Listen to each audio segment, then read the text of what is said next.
This is the Situation Room, the only way to start your day. Again, there's a gentleman called Teodoro Obiang. He's been president for 47 years, since 1979. Is it? Yeah, you know, it is also a country, the only African country that speaks Spanish, but they also speak French and Portuguese. So what that has done to the citizens of the country is, in diplomatic circles, because they're able to speak different languages, they stand out, especially in the continent, right? But it's a country as well that is rich in oil. But that oil, like another African story, goes west, then you buy it expensively. So one hopes with economic opportunity that lies ahead and with the problems that the world sees today because of the Strait of Hormuz, perhaps they become the engine or they become the power that Africa needs, right? But let's go to the proverb. Right. He who listens builds a house. He who talks tears it down. How would you interpret it? He who listens builds a house, but he who talks tears a house. In the construct or concept of building, you require more of action, unlike talk. And in the consequence of the opposite is that when you talk much, then you invite problems. And so you tear down a house. Yeah. Which problems? When the letter could You talk much, but you do little. You invite problems. Which problems? Problems. I don't doubt that those problems might surface as we have this conversation. Okay. So somebody asked that question yesterday, and when I read the question, because on a different forum, and I read the question, and the first thing that came to my mind was, oh, what a dumb question. But then I thought about it a little bit more, and I said, actually, you know what? It's actually a very intelligent question. This person was asking from a place of ignorance, and not ignorance deliberate, ignorance that they didn't know. And they really wanted to know what the situation was. And I thought, this is actually a good question. A lot of us may act like we know, but we do not. Do you vote for the deputy president? And I thought, obviously, because, yeah, but it's not obvious. This person essentially is the choice of the presidential candidates. That person is their running mate. So if you're voting for a Dennis and Kevin presidency, you are voting the already pre-packaged choice for deputy president that the presidential candidate has made. So if that's the case, does it matter what you think about who the deputy president should be? Yeah, it does. Okay. It does in so many ways because the deputy president is not just an ordinary person. And first of all, let's start from the infrastructure of the Constitution that then defines the presidency as is. And you find that in that infrastructure, the deputy president is now not serving at the pleasure of the president de facto. But of course, we know that they serve at the pleasure of the president. But in law, that's why today Rigathi is in court trying to canvass his impeachment. The deputy president now must be elected together with the president on a ticket. So it means it does not give a chance for monkey business, because initially the deputy president position was used to balance what I call the concept of the saints and the sinners in power. And that is that the president must always stand out as the saint. And the people around him must always be the sinners. And the deputy president, vice president then, will then be one of the biggest scapegoats, that in case anything huge happens that is going to hit the president that's beyond the ministers, it's the deputy president the vice president then that will take the hit. Today, the incumbent president is being held on account for so many issues which he took the hit for on behalf of President Uhuru. Remember when the question of debts, Raila was raising the question of debts when he was still up, and President Ruto, then deputy president, went to one of the media houses and told one of the interviewers there that if you want to ask about the question of debt, look at me in the face and ask me. I'm the one who understands the question of debt. So basically is the final buffer zone to the presidency. So it implies you must, as a voter, you must think carefully of who then becomes the deputy president as well, because this somebody is literally the heartbeat away from the presidency. Right. And just to expound that further, in the instance that Martha Karua and Raila Odinga made it to presidency, today Martha Karua would be the president. So then that also to reflect that anything could happen to the president. The president is a normal human being who goes to the loo like everybody else and eats like everybody else. The only difference that he has a higher responsibility in terms of decision making. So as you go to think about a deputy president, then you must also understand that this is a potential president within that term. Okay. Not only because they are waiting for the president to pass, of course it's not the wish, but it's because they can also impeach the president, especially if that deputy president has a lot of power, and we'll come to that in the factors that will make a presidential candidate choose a proper deputy president. But we still see this to basically shorten Odhiambo. Right. I love this. Okay. You say that there are factors that are looked at. Yeah. That probably the Mwananchi might not be aware about, and that they actually carry the day. Yes. In developed democracies, not that Kenya is not developed, those factors seemingly carry the day because it is a group of, clean people who sit around a table, probably robed in white robes, and they decide that so-and-so is a deputy president because of 1, 2, 3. Here in Kenya, as much as you more or less imagine that we still dissuade off the political aspect, Yes. but it is a balance of power.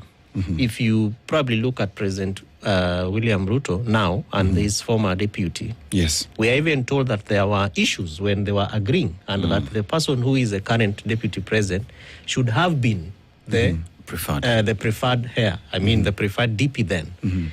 So what is the difference? Whether there are factors, whether there are, how feasible is it that they can work in a political context like Kenya, where the number of people that you can put in a basket, and now people are registering left, right, and center. We are asking people to go and register. That is really what carries the day. Ultimately is the vote and the money. So- What else beyond that? Yeah, so let's go back to 1998 or thereabout, when President Moi finally did his last election win. And then from there onwards, there was nothing about what I call a fiat kind of choice and fiat kind of management of the deputy president's position. You remember at Kasarani, I believe you are older than me then as now, you must have seen President Moi tell the then Vice President George Saitoti, Bwana Saitoti, kama jina yako haiko. Because Saitoti was to be on the roll of the presidential candidates. Okay? And that then ushered in something new because Raila moved with Saitoti and Team Kalonzo and went to form NAC. Now, from that day, that's around 2002 now, 2001, 2002, Yes. when the NAC coalition was formed, the arithmetic of politics in this country changed forever in terms of who becomes the vice president. It was no longer an appeasement, or not really an appeasement, it was no longer a token that the president would give to a particular community to bring them on board. It became a tool that then the president had to use to win an election. Because remember, in 2002, the person who was selected as the deputy president, the vice president then, was Kijana Wamalwa. Although, if you look at the infrastructure, then again, of the politics, Raila Odinga stood a higher ground above the vice president. Yeah. And that's why there was that making of a prime minister's position. Now, come to 2007, the same thing. The same thing. Because Kibaki went to election without a substantive deputy president. But he had to balance out after that. He had to bring in Kalonzo very fast to balance again the situation. But now 2013 moving forward, the constitution that you have in your hand tells you something different. That now you're not going to use this thing to balance out anything. Now we just have to use it to calculate. And then with the tightening of our election laws and our election procedures, we have shifted from an absolute rigging, and I believe the absolute rigging that happened in this country was in 2017. That was absolute rigging. Okay. We've moved from absolute rigging now to Ndu's son becoming a president of this country. Anybody who is born in this country today can become a president because the IEBC as is now is not something you will tinker with very easily. And if you do so, we have the courts, which will, of course, put a stop to your nonsense. So that one then tells the presidential candidates that you have to do your calculation. Now we are moving from theory to math. Do the math, and then let's sit. But also, with 2022 election, there's something else that has developed about the deputy president's position.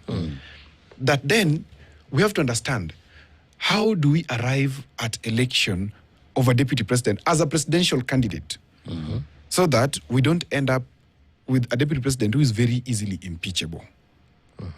Okay? Now, those are some of the factors that we want to look at. And I've given a 7-point analysis of how we are going to look at this. And number one... Before you get there. Sorry. Before you get there. you just mentioned that the deputy president's position, right? Yes. Before has been used to balance the equation, right? On how one wins the election. But one would say it is the same thing that happened even in 2022. You know, it is, I come from this region, I have the numbers. The other region has numbers, and I will give them the position so that they come with the numbers and I get to be president. So it's, as much as it is going mathematics, still it goes back to balancing the equation to win an election. Of course, of course. It goes back to that question of balancing the equation, but not as a token. Now as a subject of math, to have an equation that is balanced, okay? Not to just balance the election, but to use it to balance your calculation into the presidency. Okay? Now look at 2022. Some factors came at play. Number one, in this country we've said before, and it is the fact up to this moment, and we're about to see it in 2027 being challenged with the Gen Z veto vote, which I suspect will have an impact. We've had it that 3 major tribes swing the elections of this country.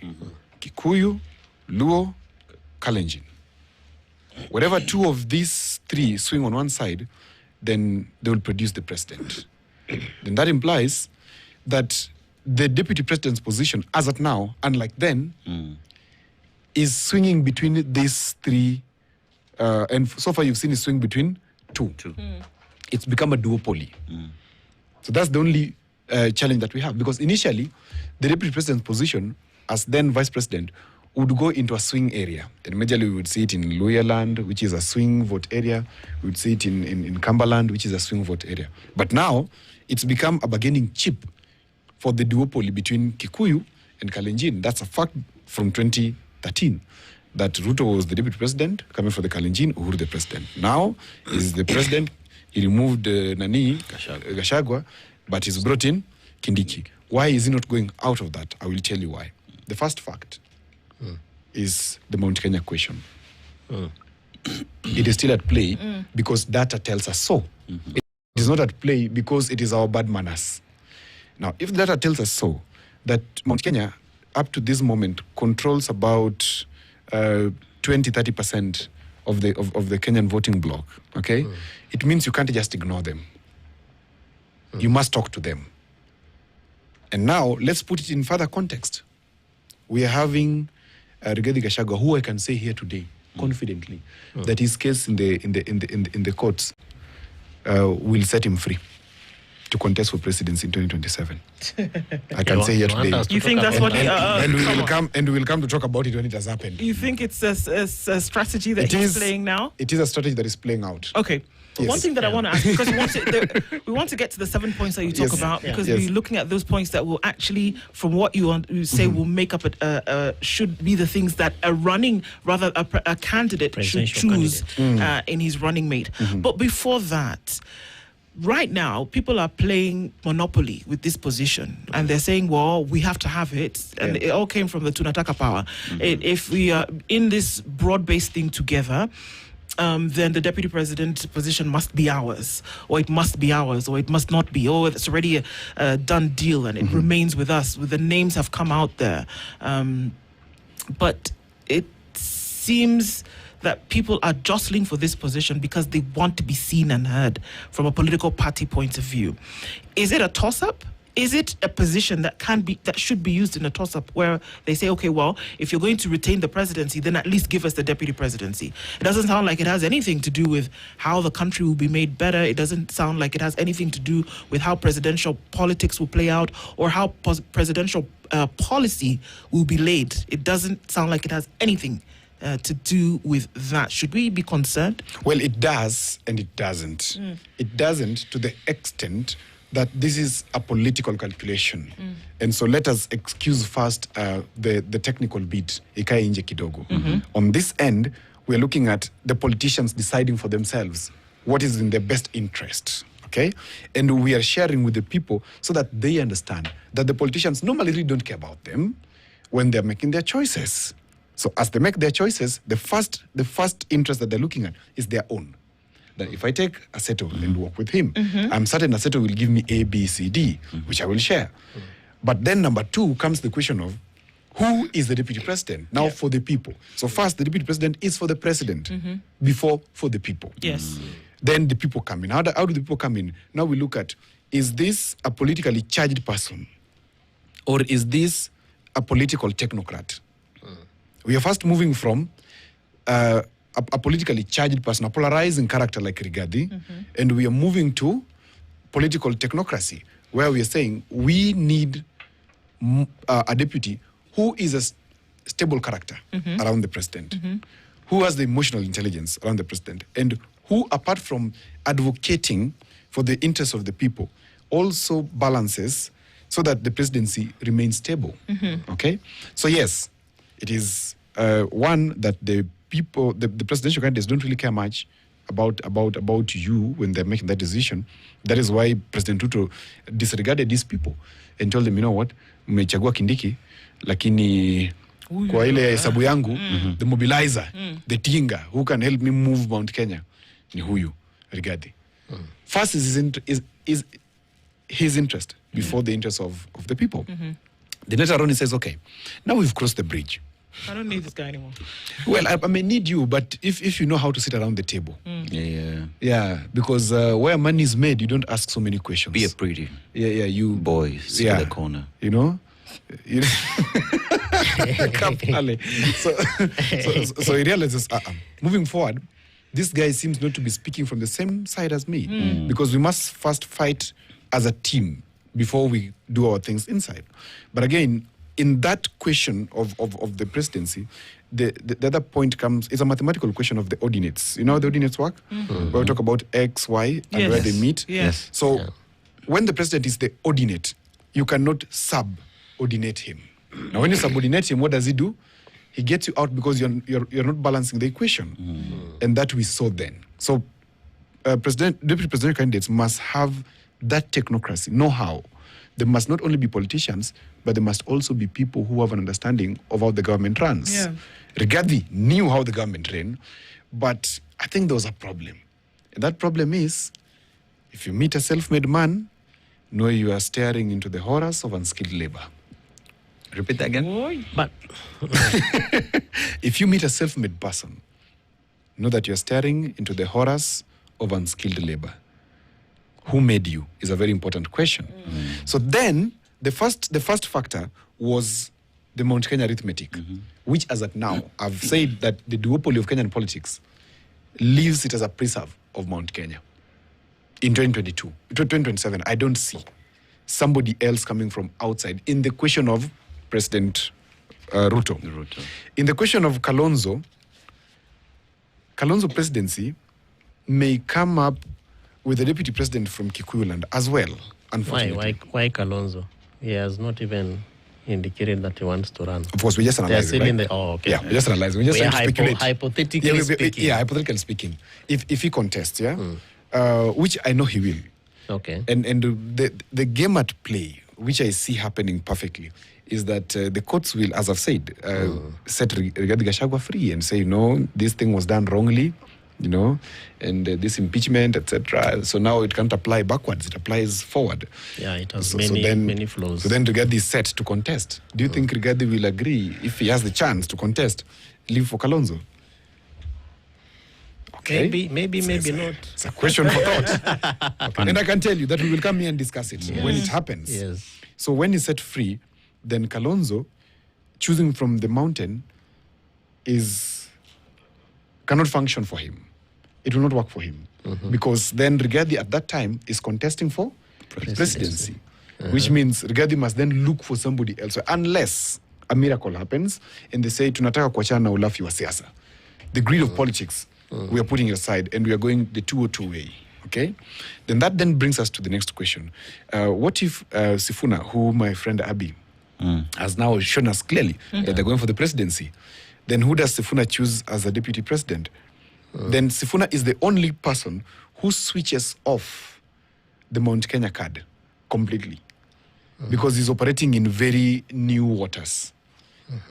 And those new waters will make him choose a deputy who cannot be identified from a tribe, who will just be seen for who he is or who she is. And I highly suspect it will be a she.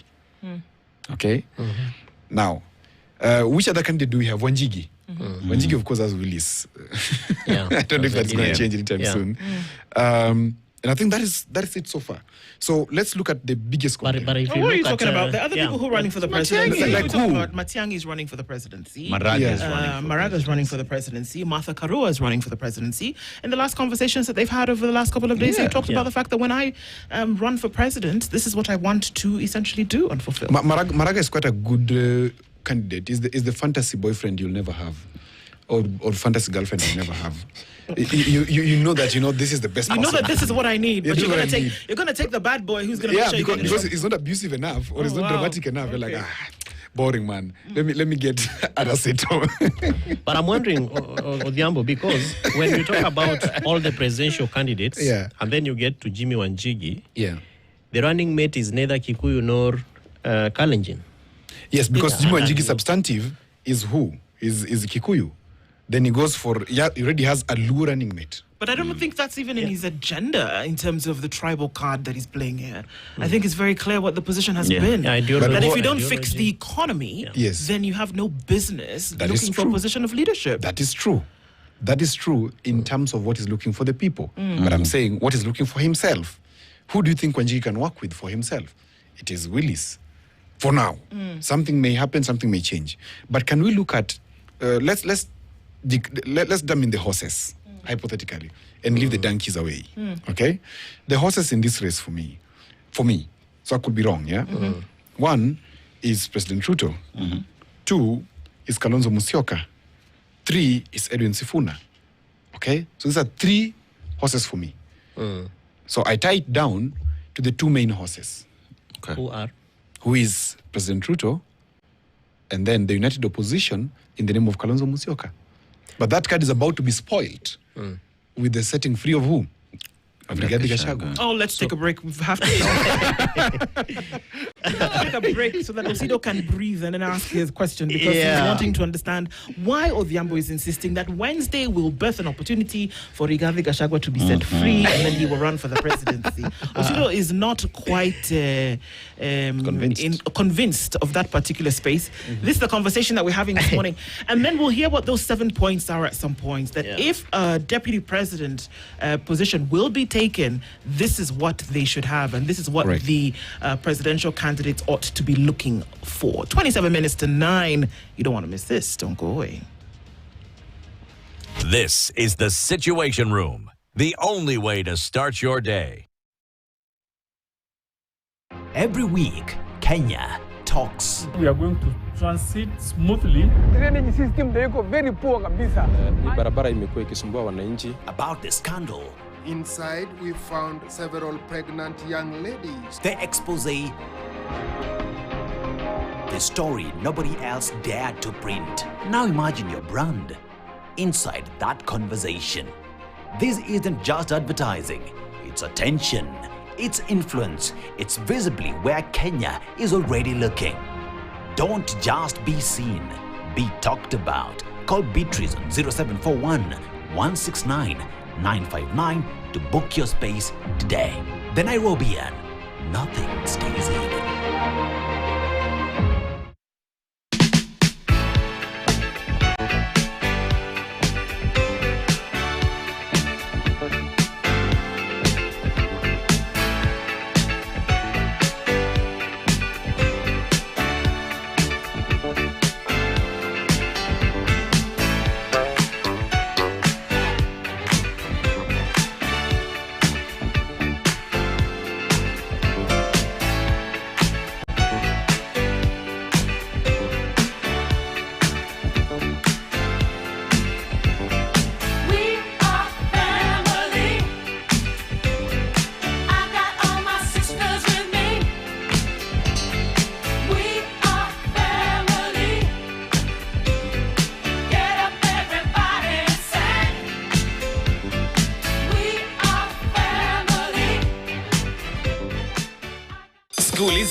fun is in. Feast your eyes and your kids' hearts on a feast like no other with StarTimes. Simply renew your subscription on your current bouquet and we'll automatically move you to the next high bouquet for 30 days. Download the StarTimes On app to stream live on the move. StarTimes. Enjoy digital life. We value your feedback and welcome your comments, queries, and complaints regarding our content. You can get in touch with us via SMS on 22151, call 0719 012 111 or 0732 142 000 or email feedback@standardmedia.co.ke.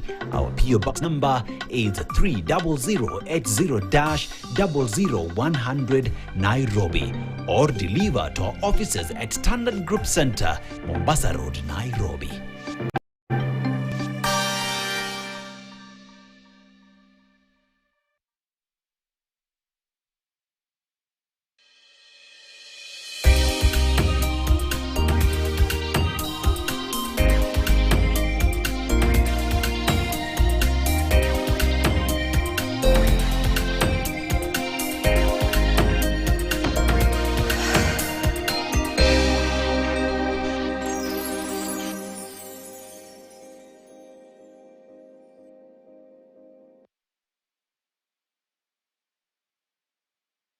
This is the Situation Room, the only way to start your day. Ice FM, Nairobi. Okay, it's 24 minutes to 9 o'clock with Odhiambo Otieno this morning, and Osita has a question, and then we're getting to these 7 points, and these are the 7 points that you believe a presidential candidate should look for in a running mate. Yeah, I'm just wondering because, Andrew, not that I doubt the process that is going on in courts for Rigathi Gachagua. I think I've been one of those very vocal voices around the illegality of impeachment. Mm-hmm. There's a point I even indicated that why is a gospel written to the Corinthians being read to the Galatians? Because you are impeaching a gentleman on issues of Nairobi County, and you want people in Siaya, where I come from, who probably have never been to Nairobi, to vote for that particular, factor of impeachment. So there are issues around it.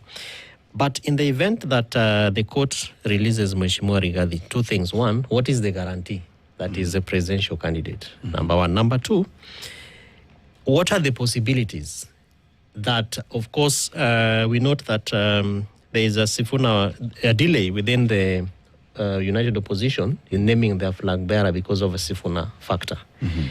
In the event that they pick Mheshimiwa Edwin Sifuna as their flag bearer, given the kind of effort that he has put, the ramifying, force that the youth have come and mobilized around him, who would be their deputy presidential candidate? And then lastly, there could be negotiations between Linda Ground, Odhiambo Ground and Linda Mwananchi. And we have seen that Mheshimiwa party leader, the youth leader, my senator from Siaya, has already expressed interest. So that he wants to be, tunataka hii power, and that we have to have a candidate who told you. Where does that leave in the event that the negotiation is successful? Where does that leave Mheshimiwa Edwin Sifuna if they accept to join together with Linda Ground for pacifying the spirit of Mheshimiwa Raila Amolo Odinga? Good. So let's start from the grantees. Because Rigathi Gachagua will be let free to contest, that is a surety I'm giving 70 times. When he's let free, his ego, is proven beyond doubt that he's a man who pursues himself. In my view, politically, he's a man who is in his 40s, or 45, thereabout, having serious midlife crisis politically. Because he's finding himself at that time. And it's a very serious moment in life. For those of us who have hit 45, we know what happens there. Now, yes. I can't relate, guys. Well, I'm not yet, so I don't know what happens there. There's something that happens. Okay. Where you try to find yourself. Because it's the moment where your age mates have, they're talking about their grandchildren. Some are also talking about their children. And you're right there and trying to find out, should I be having grandchildren? Should I be having that successful golf hobby or what? And so that's where Rigathi finds himself. And if he gets a small chance that he can vie for the presidency. He said yesterday when he was walking back to his car from the courts that when I become president next year, by October, this thing will be sorted. And Rigathi has told us severally that trust me for what I say, because what I say is what I am. And so that one shows us that there's a guarantee that he will actually contest. Now, whether within the united opposition or not. He will, in fact, Rigathi believes that he is who he says he is. He's the king of the mountain, and it then becomes the presidential candidate. Automatically, those are the people who have to serve him. And a man who is in a midlife crisis politically is not a man you can talk to. No.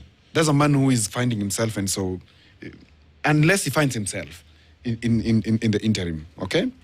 Now, the question number 2 is the possibilities of the Sifuna question. Yeah. Well, this perhaps the most interesting part for me. That Sifuna, for him to become an automatic presidential candidate of the United Opposition, the United Opposition must commit political suicide, akin to what Orengo Jim and Professor Nyang'o did in 2002. And I believe you know what happened. Yeah. After Raila completely dominating Luo Nyanza, these two people who are outliers had to come back to the fold. And so it calls upon the United Opposition to commit political suicide and join Sifuna and make him president. And that's the only way Sifuna can be president. If what? If the United Opposition commits political suicide and says it doesn't matter what we want as individuals. You know, we put up a poll, and the poll says Sifuna is leading 68% of the preferred presidential candidate of everybody who's there. So of course. Would that be, just based off that and what we see on ground, would that be a basis then for United Opposition to look and say, he actually has numbers? Yes. He has, especially from the sample you're polling from a sample that is what I would call elite. Because, the middle class, they have access to internet, they're watching Spice FM every morning, they're enlightened. And they love Spice FM. And of course, they love Spice They're FM. spicing up their lives. They're spicing up their lives every morning. So morning. that's a very select sample size. If you expand the sample size and also include the other demographics. But with this, the people who attend Sifuna rallies are not the people that you are referring to. That is true. They could be the ones who voted That the is 68. That is very true. And that's what I'm saying. Yeah. That if we expand the sample size, we could get a more accurate result. And I'm not saying that Sifuna is not popular. I'm saying he is. And for that reason, the United Opposition must join him and commit political suicide for Sifuna to become. So you're saying without the essential dropping of all that they aspire to and joining Sifuna, that there's no way that Sifuna, if he actually opens his mouth and says, now I want to be president, until he does that, you can't really be sure. Secondly, are you saying that the only way he can be president is everybody collapses their political ambitions and then joins him? That is very true. That's what I'm saying. Why? Because of this. That at the end of the day, if you go to the ground and understand the politics, how it works, people normally elect based on a few issues. One of them is the biasness of their identity, what we normally call tribalism. And number 2 is consuming hook, line, and sinker, the propaganda as spewed by the political class. Okay? And thirdly is the money question. Okay? So that's what I'm basically saying is narrative, control, you having the emotions on the side, you having logistics, and then finally you are able to mobilize to the station, to the polling stations. So Sifuna needs to be made the president. He cannot become. He must be made a president. All our presidents are made presidents. Exactly. And that confirms what I'm saying. So it is not unique to Sifuna. It's not unique to Sifuna that he is going to be made the president if the United Opposition decides to do that. Okay. Yeah. And what I'm saying, and I'm urging the audience to look at it this way. The people we are having vying for presidency, do they look like, if you ask yourself the question, do they look like they can put their hands down, like we always say in Luo, they put their hands down and say, no, it is this gentleman that You go by the pain. They go by the pain. Put your hands Sorry. we are allowing him. We're supporting him. Then that means there's going to be negotiations that will happen then. Okay? So yes, he can be, he will be, if he's made. Can I throw in a couple? Please. How about Sifuna as a candidate that is supported by Kenyans, right, who is out there right now and is showing every signs of even many pushing him to be, with another individual that is being appreciated across the country despite of where he's coming from, Ndindi Nyoro, a candidature of the two. Would that then change the matrix that you talk about?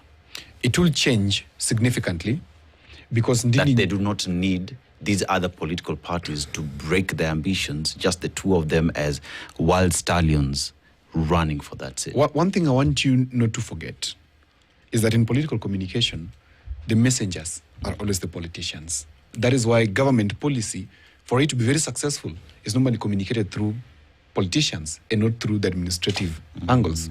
For it to gain legitimacy, it's passed through politicians. Now, for you to gain legitimacy politically, you must talk to politicians. If you remember Mishuki, just before 2013 elections, he said, ukitaka kuongea na jamii ya Wagikuyu, utaongea ukipitia Uhuru. You can't talk to Gikuyu without Uhuru. There's a reason as to why it is structured as such. So my answer to you is this, Aseto, that yes, Sifuna as he is, still must talk to the rest. Because it is these people who will make him. Remember, if you understand politics in its very basic essence, people have donated their power to think, number one, majorly, to think for themselves, to somebody to give that direction. That's why we have the concept of kingpins. That once Dennis decides for us where we are going, that's right. Okay? And so many people believe they've been made to believe that they're not able to understand. They're not able to think for themselves. So their political leaders think for themselves. To answer his question, the third question, Linda Ground and Linda Mwananchi striking a deal. This is the most potent card for ODM to get the deputy president position. But right now, they're messing it up. I've always said it all the times I've come here. ODM, especially as led by Oburu, who says he was Raila's confidant? Who says Raila was his twin brother? Who says Raila? Yes. He says that he does not understand that Raila was having this fellow called Sifuna as his exit plan. He's saying he doesn't understand that they were meant to get into government as a negotiation tactic. So as of now, you can see all the things that are happening in ODM. They are very much dismissive about Sifuna. But today, ODM to gain legitimacy, to regain legitimacy, what has to happen? But they have to swing back to Sifuna. They have to swing back to Sifuna. If they can't swing back to Sifuna, ODM is done, taken away. So the D in ODM becomes done. It's done. In fact, it's Orange Done movement. Wow. Okay. Oh yes. I'm wondering because you mentioned that Mheshimiwa Sifuna, again going back to the Sifuna factor, has to speak to some political big heads. Yes. But remember that over time, we have seen transitional changes. Right. And the political context of Kenya is driven by certain things. It is money and ethnicity. Yeah. There are people who cannot vote for certain people just because you don't come from my area. But if you look at the votes, like as it is right now, and earlier on you alluded to a swing vote, and you mentioned a tribe as a swing, right. 2 tribes, yeah? Yes. But I see a silent swing vote. The 8.2 plus million who did not vote in 2022. The presidential candidate was declared at 7.1. That was William Ruto, with Mheshimiwa Raila Amolo Odinga, Joey, God rest his soul in peace, coming second at 6.9. Right. If Mheshimiwa Edwin Sifuna whips up this digital vote and says, I'm not talking to anyone else, I know you want to negotiate, but I want to talk to the voters directly. And like what he's doing right now, he is mobilizing with young people like Abi and all the other and millions out there. Where does that leave the political big heads? Does Mheshimiwa Sifuna still need political negotiators? Simple answer, you can't ignore them. But does he need them? He needs them. He needs them. Look, he needs them in this way. Sifuna is already too big that Linda Ground in ODM are drooling at his masses. So it is them who need him. He does not need Of course. them. Yeah. But I'm giving an example. Yeah. So for this example, Linda Ground, they're drooling at his masses. Yeah. the opposition candidates, do you think they're not drooling? They're also drooling. Yeah. They're like, oh boy. We wish I we wish I were was there. you know? So, but they're going to play hard. Why are they playing hard? Yeah. Because when they say no, then they have a mass that goes with them. And that becomes a spoiling factor. So they have to, Sifuna must find a way. Because, I mean, the challenge with men is that we're always walking around with our egos. And like women will be very easy with each other. But us walking around with our egos, even if we know... Some women, right? Most of them. Okay. Men, we know this is the right thing to do. Yeah. Like now we know that in the calculations of 2027, the only other candidate who is right to face President Ruto is Sifuna. All of us in this room know, and everybody else knows. But the challenge is, we're walking around with our egos saying, kwani ye ni nani? Once you start hearing kwani ye ni nani, it shows you they're disregarding. So that then informs my thinking that Sifuna then needs to reach out to them and say, gentlemen, you know what? Let's have tea. Or that should be the other way around, because it seems that he's onto something and should just carry on with his business. Depending, again, the man hasn't opened his mouth. I agree. Regardless of what people around him are saying, I agree. the man has not opened his mouth to say that he wants to be president. Yes. Until and unless he does that, everything that we say is inference, right? So the point where we're saying that he needs to then offer some kind of olive branch, I mean, it's clear that he's onto something that's magic at the moment, and that it's people who should approach him and not the other way around. He's using the power of mystery, which is beautiful in politics. And that is Raila's card, if you remember. Yeah. Raila, we all knew that Raila was going to contest, but he will say, contest wapi? I'm not going to contest. But we all knew he was going to contest. Like now, we all know Sifuna will contest for the presidency. Okay. He's just playing that normal card. We know it. I mean, play mysterious, let people think, are you going to contest? Are you not going to contest? It's a beautiful thing. Yeah? You don't want something very obvious. So he will declare with time. Okay, let's see that. Because I really want to look at these 7 points. And I don't know if we can do that in 3 minutes. In 3 minutes, But of the course. thing is that here is that we can talk about the antics around the politics, but the truth of the matter is that Kenyans must activate. I keep saying this, that if you don't activate by registering and voting, all of these things, Odhiambo, don't matter. They don't matter. The 8.2 million who sat at home in 2022. What will make them vote in 2027? This is the thing. Will they take voters' cards? Will they go and actually show up on that Tuesday and come out and vote? Because the thing is that you could have a magical moment today where people are going from city to city in the hundreds of thousands. Yeah. But if it doesn't translate to an overwhelming number of people who got on a voting platform, you cannot contest the status quo. The excitement must be phenomenal. The excitement must be beyond normal for us to fight voter apathy. If we have a normal card of Ruto, Kalonzo in 2027, I will tell you that voter apathy will be the only competitor in that race. But if we want to have an actual change in terms of the presidency, then it must be an exciting character with an exciting momentum. That means committing political suicide. And as I've told you, it's possibly not going to happen. Now, let's look at these things in a very quick way. Number one, I said Mount Kenya question was very interesting. Yes. Then number two was the ethnic and coalition engineering. And that's why you hear Wanga and Tim saying we must have 50-50. And in terms of the ethnic thing, the Luo already disorganized. Absolutely. They are giving up on it. And they're taking this, yes. Osiro says no. Osiro knows that the Luos are very disorganized in this election because they're speaking from... Some Luos are disorganized. But proceed, please. Collegiate. You know, we can say, for example, that, where she comes from. Yes, Ogala. Where she comes from. That side. Yes. When she comes here, we will not say that she's a Kenyan. We will say, you know, where she comes from, they behave like this. But she's a very organized person. Yeah. Okay. That's why I'm saying some, because it's not all. Anyway, so the coalition engineering, already you can see ODM going for a partner who is far away from the normal card, and that is Hassan Joho. Right now, they're moving towards Hassan Joho. Wanga said it not once, she has said it now twice. That Hassan Joho is our candidate for deputy president. That's coalition engineering. Will Ruto accept it? No. Why? There are no numbers with Hassan Joho. Where are the numbers with him? It's with Kindiki. That's still the fact. Sifuna, if he goes for the presidency, where is he going to get the deputy president position? Gen Z is going to have something too exciting that is a paradigm shift that the politicians will be like, what? What is this boy doing?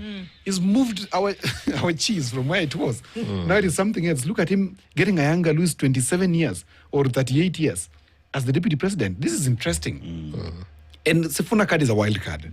Then number 3 is a subordinate partner, which I was talking about. You can't have a deputy president candidate who is loud and strong. There must be subordinate. Let's go back to the Bible.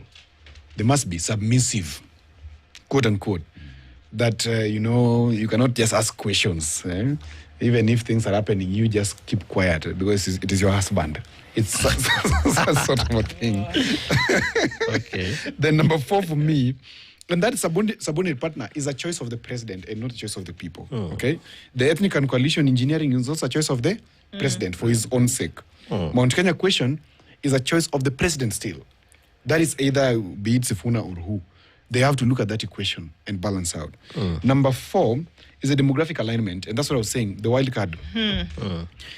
Even President Ruto today needs a deputy president who will rebrand properly and look like Gen Z and have a narrative of the Gen Z and have a narrative of people like Kaseto who are just entering their 36th or 35th year. Okay? Peleka syllabus mbio sana. Okay. So demographic alignment is very important because the deputy president matches your inadequacy. That if I don't have that Gen Z vote, I need somebody who looks like them. Okay? Sifuna, for example, in this, for me, in the demographic alignment, he would go for somebody like Wanjigi. And I've said this before, that a Sifuna Wanjigi ticket is a very exciting one as well. Because what does Wanjigi do? He brings in the resources, which Sifuna doesn't have. Wanjigi can lobby, literally, billions of shillings in one sit down. And it's done. Okay? Mount Kenya Foundation. Mount Kenya Foundation and outside the country. The number 5, we're looking at the financial and logistical muscle. And that's what I've just said, actually. That the deputy president must be able to not have his own money, because one who has his own money is independent. You don't want, for example, again, in the traditional man who wants a wife who just sits there and does not work. But you want a wife who, yes, she does not have her money, but she can get money from XYZ. But it's not hers. You get Yes. You get the point. Then, as long as that XYZ is a legitimate. It's a legitimate space of getting the money. But it does not have too much to run away. Then number 6, institutional stability with grassroots mobilization. You must the deputy president must be very balanced in terms of having one institutional history or memory of how the government works. I've said that before. Or how they get impeached. Or how they get impeached. Yes, so that they know how to sit around. And also, there must be grassroots popular. That's why Kindiki today, by data, in terms of President Ruto, is proving that he can mobilize on the ground. And he's won several by-elections there. That notwithstanding, if you look at somebody like Sifuna, who is the other horse in this case, needs somebody like Wanjigi who can quickly develop structures for him on the ground or help him develop those structures. Okay? Kalonzo already has structures. He only needs to multiply them across the country. People like our fantasy president, that is Maraga, is our fantasy president. We all can agree that is the best, but no. I don't know why. We just never know. Maybe we just never know. Never say no. Matiang'i. We just never know. I don't know where he will choose his deputy, because it looks like his deputy will be chosen for him. Because even him is not himself. And lastly, the president in waiting image, which means as the presidential candidates choose the deputy president, they must choose one who inspires and gives confidence to the markets that in the instance anything goes wrong, this guy can actually take over. It's a worthy stand-in. Yes, even if you don't trust me, but I have a deputy that things can move with. Now, if you look at President Ruto, who is that? That looks like it inspires a lot of confidence in the market and in the diplomatic corps. Your guess is as good as mine. If you look at Sifuna, Wanjigi gives that confidence. The only thing is that people do not understand, the common man in the street does not understand this debt question. He odious debt hawaelewi. So we need He needs a presidential candidate who talks the language of the people, but then a deputy who talks the language of these others. Okay? The only challenge with Wanjigi, akona ile pesa ambayo anaweza kimbia peke yake. Well, these are all very interesting insights, and it will be interesting to see. I mean, if you put them in a pot, we don't know which one might be picked. That's for sure. But we thank you, and it's for opening our minds to options, looking at these and what it would actually look like. Tomorrow is Wednesday. Let's see what the courts say if your theory comes true. Odhiambo Otieno, thank you for being with us this morning, and we continue these conversations. The ODM Acting Secretary General joins us at 9. Good morning. This is the Situation Room, the only way to start your day.